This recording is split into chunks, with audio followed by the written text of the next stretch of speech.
नमस्कार दोस्तों, एक बार फिर से नए वीडियो में आपका स्वागत है। दोस्तों, आज के इस वीडियो में राजस्थान पशु परिचर का मॉडल पेपर नंबर 26 जो भाग ए से संबंधित है, जिसमें आज के महत्वपूर्ण क्वेश्चन का अभ्यास कराया जाएगा। तो दोस्तों, आज का सेशन बहुत ही महत्वपूर्ण होने वाला है। पहला प्रश्न हो जाएगा, प्रश्न नंबर पहला, राजस्थान के कितने जिले पाकिस्तान की सीमा के सहारे स्थित है? प्रश्न क्या है? राजस्थान के कितने जिले पाकिस्तान की सीमा के सहारे स्थित है, यानी राजस्थान के कौन कौन से जिले पाकिस्तान के साथ में सीमा बनाते हैं।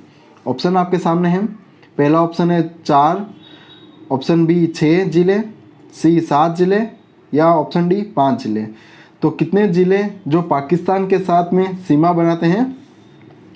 तो इसका सही आंसर हो जाएगा ऑप्शन नंबर बी 6 जिले। पूर्व में राजस्थान के 4 जिले पाकिस्तान के साथ में सीमा बनाते थे।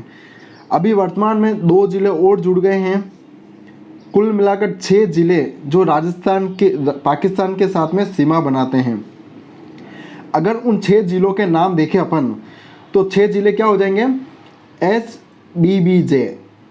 पूर्व के जो 4 जिले थे, जो पहले जो 4 जिले थे, श्री गंगानगर, बाड़मेर, बीकानेर, जैसलमेर। श्री गंगानगर, बाड़मेर, बीकानेर और जैसलमेर, प्लस 2 जिले अनूप हो जाएगा। याद रखना आप, अनूप से हो जाएगा अनूपगढ़, फ से हो जाएगा फलोदी। इस प्रकार से राजस्थान के 6 जिले जो पाकिस्तान के साथ सहारा बनाते हैं, सीमा बनाते हैं। SBBJ के साथ में क्या हो जाएगा? अनूप। आपको याद रखना है, SBBJ के साथ में क्या है? अनूप है। तो प्रश्न नंबर 1 का सही आंसर हो जाएगा ऑप्शन नंबर बी 6 जिले। प्रश्न नंबर 2 क्या है?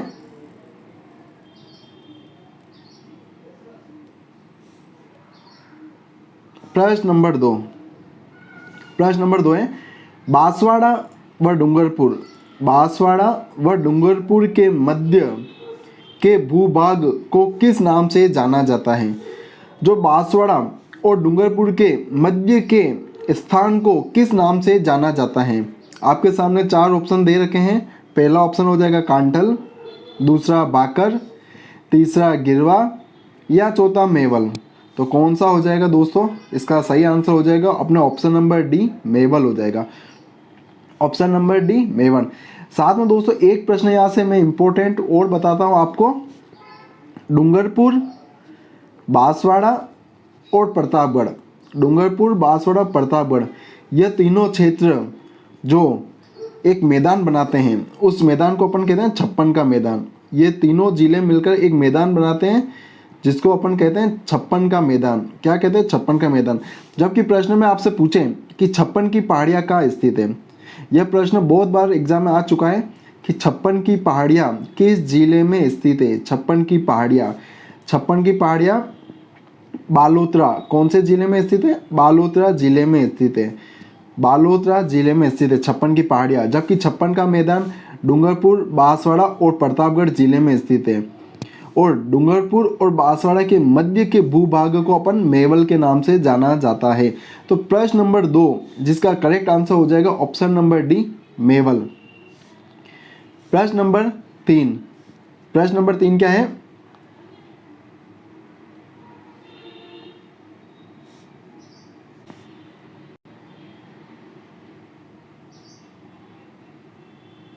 प्रश्न नंबर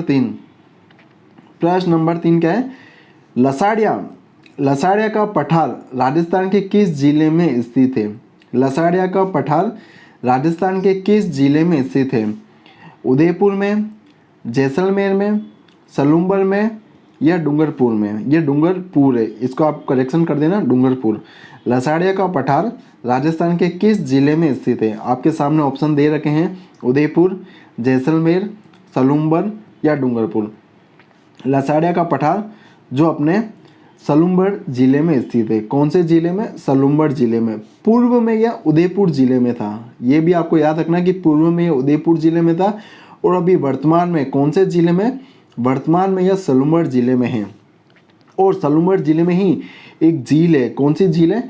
जयसमंद झील है, जयसमंद झील। इस जयसमंद झील के पूर्व की ओर यह पठार स्थित है, जिसे हम लसाड़िया का पठार कहते हैं। जो जयसमंद झील है, जयसमंद झील के पूर्व की ओर यह पठार स्थित है, जिसे हम लसाड़िया का पठार कहते हैं। और लसाड़िया का पठार अभी सलूम्बर जिले में स्थित है। तो ये प्रश्न आपके लिए इम्पोर्टेंट है कि लसाड़िया का पठार सलूम्बर जिले में स्थित है।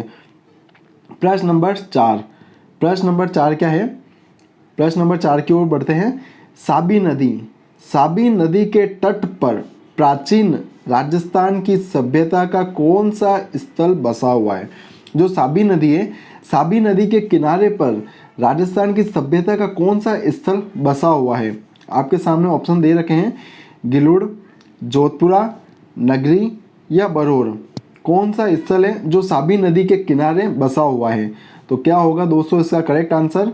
सही आंसर हो जाएगा अपने ऑप्शन नंबर बी, जोधपुरा। कौन सा हो जाएगा? जोधपुरा सभ्यता। जोधपुरा सभ्यता जो साबी नदी के किनारे स्थित है। पूर्व में यह जयपुर जिले में था, लेकिन अभी वर्तमान में, आपको याद रखना, अभी वर्तमान में यह जोधपुरा सभ्यता कौन से जिले में है? यह कोटपुतली, कोटपुतली बरौर जिले में, कोटपुतली बरौर जिले में है। यह आपको याद रखना है, प्रश्न में पूछा जा सकता है कि जोधपुरा सभ्यता अभी वर्तमान में कौन से जिले में स्थित है? कोटपुतली बरौर जिले में। जबकि साबी नदी, साबी नदी जो कौन सी, साबी नदी का उद्गम कहाँ से होता है? साबी नदी का उद्गम होता है अपने सेवर की पहाड़ियों से होता है। कौन सी पहाड़ियों से होता है? सेवर की पहाड़ियों से इस नदी का उद्गम होता है। और सेवर की पहाड़ियाँ कौन से जिले में है? जयपुर ग्रामीण जिले में। ये भी आपको याद रखना है कि सेवर की पहाड़ियाँ कौन से जिले में है? जयपुर ग्रामीण में है। इस प्रकार प्रश्न नंबर 4 का सही आंसर हो जाएगा ऑप्शन नंबर बी, जोधपुरा। प्रश्न नंबर 5, प्रश्न नंबर 5 क्या है? रंग महल स्थित है, रंग महल स्थित है। आपके सामने 4 ऑप्शन दे रखे हैं, श्री गंगानगर में, बीकानेर में, चूरू में या हनुमानगढ़ में। दोस्तों आपको बताना है कि रंग महल कहाँ स्थित है, कहाँ स्थित हो जाएगा? सही आंसर बताओ। तो सही आंसर हो जाएगा अपने ऑप्शन नंबर डी, हनुमानगढ़ जिले में। हनुमानगढ़ जिले में रंग महल स्थित है। तो करेक्ट आंसर हो जाएगा प्रश्न नंबर 5 का ऑप्शन नंबर डी। इसका सही आंसर हो जाएगा हनुमानगढ़। प्रश्न नंबर 6 की ओर चलते हैं। प्रश्न नंबर 6, पतिहारों की 26 शाखाओं में से सबसे प्राचीन शाखा है। जो पतिहार वंश है, पतिहार वंशों की जो 26 शाखाएं हैं, उन 26 शाखाओं में से सबसे प्राचीन शाखा कौन सी है? आपके सामने ऑप्शन दे रखे हैं, मंडोर शाखा, ग्वालियर शाखा, उज्जैन शाखा या कन्नौज शाखा। तो कौन सी शाखा पतिहार वंश की सबसे प्राचीन शाखा है?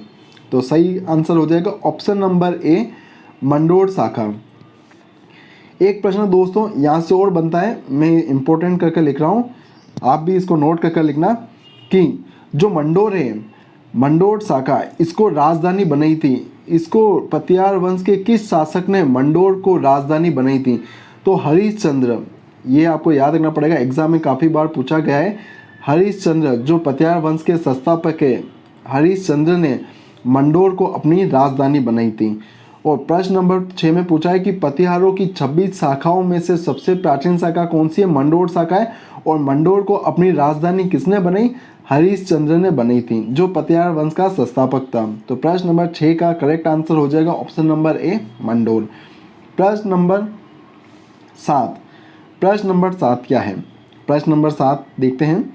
अढ़ाई दिन का जोपड़ा, अढ़ाई दिन का जोपड़ा पहले निम्न में से किस नाम से जाना जाता था? एग्जाम में भी 2-3 बार पूछा गया है कि अढ़ाई दिन का जोपड़ा निम्न में से किस नाम से जाना जाता था। इस प्रश्न को अलग अलग तरीके से पूछा, मैं आपको सारे प्रश्न बताऊंगा।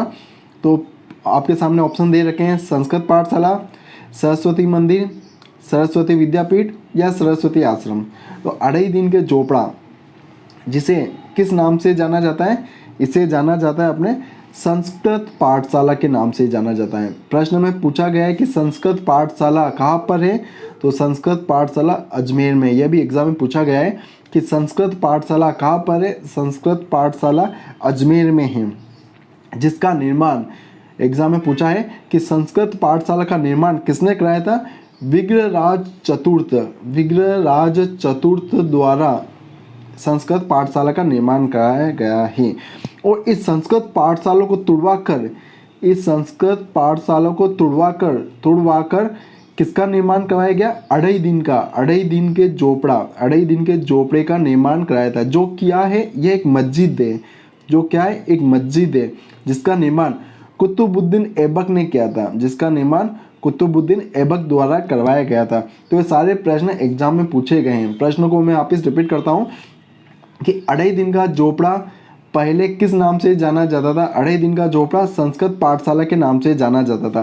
संस्कृत पाठशाला जो वर्तमान में अजमेर जिले में है, और संस्कृत पाठशाला का निर्माण विग्रहराज चतुर्थ द्वारा किया गया था, जिसको तुड़वाकर कुतुबुद्दीन ऐबक ने इसे तुड़वाकर एक मस्जिद का निर्माण किया है। उस मस्जिद को अढ़ाई दिन के झोपड़े के नाम से जाना जाता है। तो प्रश्न नंबर 7 का सही आंसर हो जाएगा ऑप्शन नंबर ए, संस्कृत पाठशाला। प्रश्न नंबर 8 क्या है?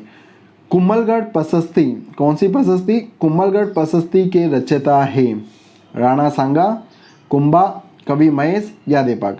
दोस्तों, इस प्रकार के जो प्रश्न आता है कुम्भलगढ़ प्रशस्ति, अधिकतर लोग बाग इसका आंसर ऑप्शन नंबर बी बताएंगे, क्योंकि कुम्भलगढ़ का अधिकतर लोग बाग कुंभा से कंपेयर करते हैं, लेकिन इसका आंसर कुंभा नहीं है। इसका सही आंसर हो जाएगा ऑप्शन नंबर सी, कवि महेश इसका सही आंसर हो जाएगा कि कुम्भलगढ़ प्रशस्ति के रचयिता कवि महेश से। एक बार प्रश्न में पूछा गया है कि कुम्भलगढ़ प्रशस्ति जो अपने कहाँ पर है, ये अपने कौन से जिले में? राजसमंद जिले में। ये एग्जाम में पूछा गया है कि कुम्भलगढ़ प्रशस्ति का संबंध किस जिले से? राजसमंद जिले से है। कुम्भलगढ़ प्रशस्ति, यह भी एग्जाम में पूछा गया है, ये इंपॉर्टेंट है, आप नोट कर लिखना कि कुम्भलगढ़ प्रशस्ति में किस भाषा का प्रयोग किया गया है। इसमें संस्कृत भाषा का प्रयोग किया गया है। यह एग्जाम में पूछा गया है कि कुम्भलगढ़ प्रशस्ति में किस भाषा का प्रयोग किया गया है? संस्कृत भाषा का प्रयोग किया गया है। तो एक प्रश्न यहाँ से और निकलता है कि कुम्भलगढ़ प्रशस्ति में कौन सी लिपि का प्रयोग किया गया है? ये आपको बताना है कि कुम्भलगढ़ प्रशस्ति में एग्जाम में पूछा जा सकता है कि कुम्भलगढ़ प्रशस्ति में कौन सी लिपि का प्रयोग किया गया है? तो देवनागरी लिपि का प्रयोग किया गया है कुम्भलगढ़ प्रशस्ति में, जिसके रचयिता कवि महेश थे। कुम्भलगढ़ प्रशस्ति राजसमंद जिले से संबंधित है, जिसमें संस्कृत भाषा का उल्लेख किया गया है और लिपि देवनागरी लिपि इसमें लिखी गई है, देवनागरी लिपि से लिखा गया है। तो प्रश्न नंबर 8 का सही आंसर हो जाएगा ऑप्शन नंबर सी, कवि महेश। प्रश्न नंबर 9, आज का प्रश्न नंबर 9 क्या हो जाएगा? प्राचीन काल में बीकानेर को किस नाम से जाना जाता था? प्राचीन काल में बीकानेर को किस नाम से जाना जाता था? आपके सामने 4 ऑप्शन दे रखे हैं, मरु प्रदेश, मत्स्य जनपद, जांगल प्रदेश या राजपुताना। क्या होगा इसका करेक्ट आंसर कि बीकानेर को पूर्व में किस नाम से जाना जाता था? बीकानेर को प्राचीन काल में जांगल प्रदेश, कौन सा प्रदेश? जांगल प्रदेश के नाम से जाना जाता था। तो ऑप्शन नंबर सी इसका करेक्ट आंसर हो जाएगा। दोस्तों, यहाँ से आपको 2 फैक्टर में बताता हूँ। बीकानेर की स्थापना कब हुई थी? 1465 में हुई थी। ये आपको याद रखना है कि बीकानेर की स्थापना कब हुई थी? 1465 ईस्वी में हुई थी। 1465 ईस्वी में इसका निर्माण करवाया था राव बीकान ने, इसका निर्माण करवाया था। जबकि बीकानेर की नींव रखी थी करनी बाई ने बीकानेर की नींव रखी थी। करनी बाई जिन्होंने बीकानेर की नींव रखी थी। तो प्रश्न नंबर 9 का सही आंसर हो जाएगा अपने ऑप्शन नंबर सी, जांगल प्रदेश। ये तीनों के तीनों प्रश्न एग्जाम में पूछे गए हैं। प्रश्न नंबर 10 क्या होगा? अजमेर का पहला चौहान शासक जिसने अपना नाम पर सिक्के जारी किए थे, कि अजमेर का वो पहला कौन सा शासक है जिसने अपने नाम पर सिक्के जारी किए थे? ऑप्शन आपके सामने है, अजयराज, अणोराज, पृथ्वीराज या विग्रहराज। कौन से शासक ने अपने नाम के सिक्के जारी किए थे? तो किस शासक ने किए थे? अजयराज ने किए थे। अभी सीटी में वर्तमान में 2023 में जो सीटी का एग्जाम हुआ था उसमें पूछा गया था कि अजयराज के पिताजी का नाम क्या था? यह सीईटी के एग्जाम में पूछा गया 2023 में कि अजयराज के पिताजी का नाम क्या है? तो उनके पिताजी का नाम हो जाएगा पृथ्वीराज प्रथम। क्या हो जाएगा? पृथ्वीराज फर्स्ट। पृथ्वीराज फर्स्ट जो अजयराज के पिताजी का नाम है। और अजयराज जो अजमेर के पहले चौहान शासक थे जिन्होंने अपने नाम के सिक्के जारी किए हैं। तो यह भी आपको याद रखना है कि अजयराज उनके पिताजी का नाम पृथ्वीराज प्रथम था। तो प्रश्न नंबर 10 का पहला हो जाएगा ऑप्शन नंबर ए अजयराज। प्रश्न नंबर 11। प्रश्न नंबर 11 क्या है? बिथोड़ा। बिथोड़ा नामक स्थान किससे संबंधित है? बिथोड़ा नामक स्थान किससे संबंधित है? आपके सामने 4 ऑप्शन है। मुगल राजपूत युद्ध, या ऑप्शन नंबर बी 1857 के स्वतंत्रता संग्राम, या ऑप्शन नंबर सी भित्ति चित्रों से, या ऑप्शन नंबर डी जल विद्युत परियोजना से। तो बिथोड़ा नामक युद्ध अपन सभी को पता है, बिथोड़ा नामक युद्ध 1857 के स्वतंत्रता संग्राम से संबंधित है। 1857 के स्वतंत्रता संग्राम से संबंधित है। तो प्रश्न नंबर 11 का करेक्ट आंसर हो जाएगा ऑप्शन नंबर बी 1857 के स्वतंत्रता संग्राम से। प्रश्न नंबर 12। प्रश्न नंबर 12, अजमेर में राजस्थान सेवा संघ की स्थापना की गई थी। अजमेर में राजस्थान सेवा संघ की स्थापना कब की गई थी? स्थापना किसने की थी? प्रश्न में ये पूछा किसने की थी? विजय सिंह पथिक ने, अर्जुन लाल सेठी ने, हरिभाऊ उपाध्याय ने, या माणिक्यलाल वर्मा ने। तो किसने राजस्थान सेवा संघ की स्थापना की थी? तो विजय सिंह पथिक ने। किसने की थी? विजय सिंह पथिक ने राजस्थान सेवा संघ की स्थापना की थी। तो प्रश्न नंबर 12 का सही आंसर हो जाएगा option number A Vijay Singh Pathik. प्रश्न नंबर 13, 1857 की क्रांति के समय उदयपुर के महाराणा कौन थे?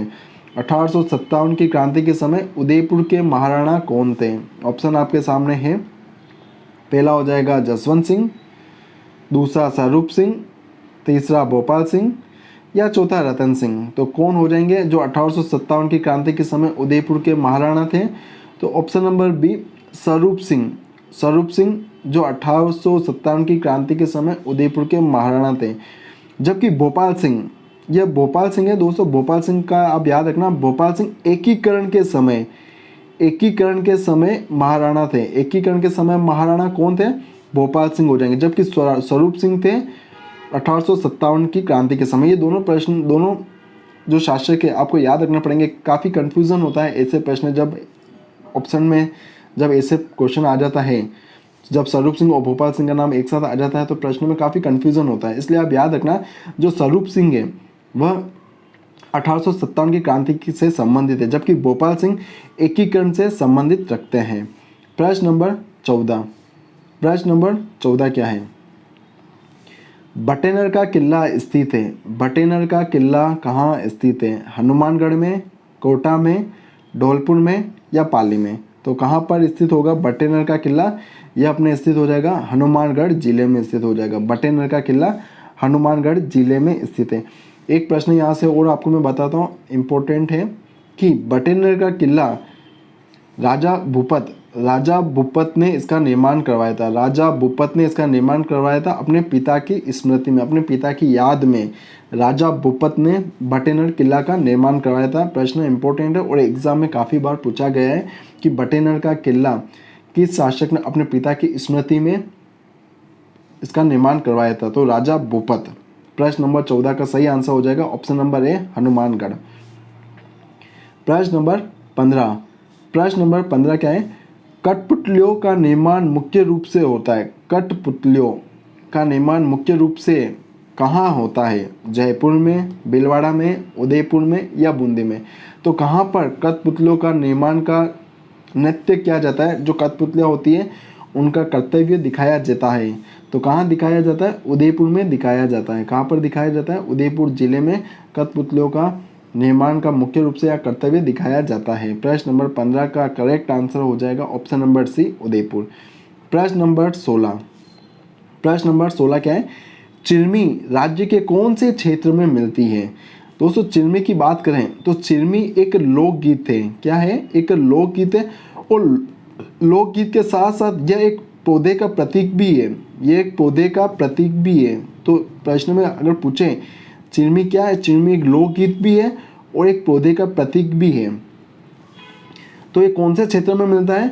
ये अपने मिलता है पूर्वी मैदान क्षेत्र में। पूर्वी मैदानी क्षेत्रों में अपन को देखने को मिलता है कि चिरमी एक लोकगीत है और एक पौधे का प्रतीक है, जो कौन से क्षेत्रों में देखने को मिलता है? पूर्वी मैदानी क्षेत्रों में देखने को मिलता है। प्रश्न नंबर 17, प्रश्न नंबर 17 क्या है? निर्वाचित राजस्थान विधानसभा के किस विधायक को अमेरिकी संसद द्वारा सम्मानित किया जाएगा? निर्वाचित राजस्थान विधानसभा, निर्वाचित यानी जो निर्वाचित नहीं थे, निर्दलीय विधानसभा से चुनाव लड़े थे, जिन्हें अमेरिकी संसद द्वारा सम्मानित किया जाएगा। किन्हें सम्मानित किया जाएगा? रविंद्र सिंह भाटी को, मोहन यादव को, भजनलाल शर्मा को या वसुंधरा राजे को? किन्हें सम्मानित किया जाएगा? तो रविंद्र सिंह भाटी को सम्मानित किया जाएगा, जो सबसे कम उम्र के, मात्र 26 वर्ष इनकी आयु है, सबसे कम उम्र के निर्दलीय से इन्होंने चुनाव लड़ा था। राजस्थान के सबसे छोटे विधायक, मात्र 26 वर्ष के, जिन्होंने निर्दलीय से चुनाव लड़ा था। सीव तहसील से लड़ा था, और सीव तहसील कहाँ पर है? बाड़मेर जिले में है। वहाँ से इन्होंने विजय प्राप्त की थी। प्रश्न नंबर 18 क्या है?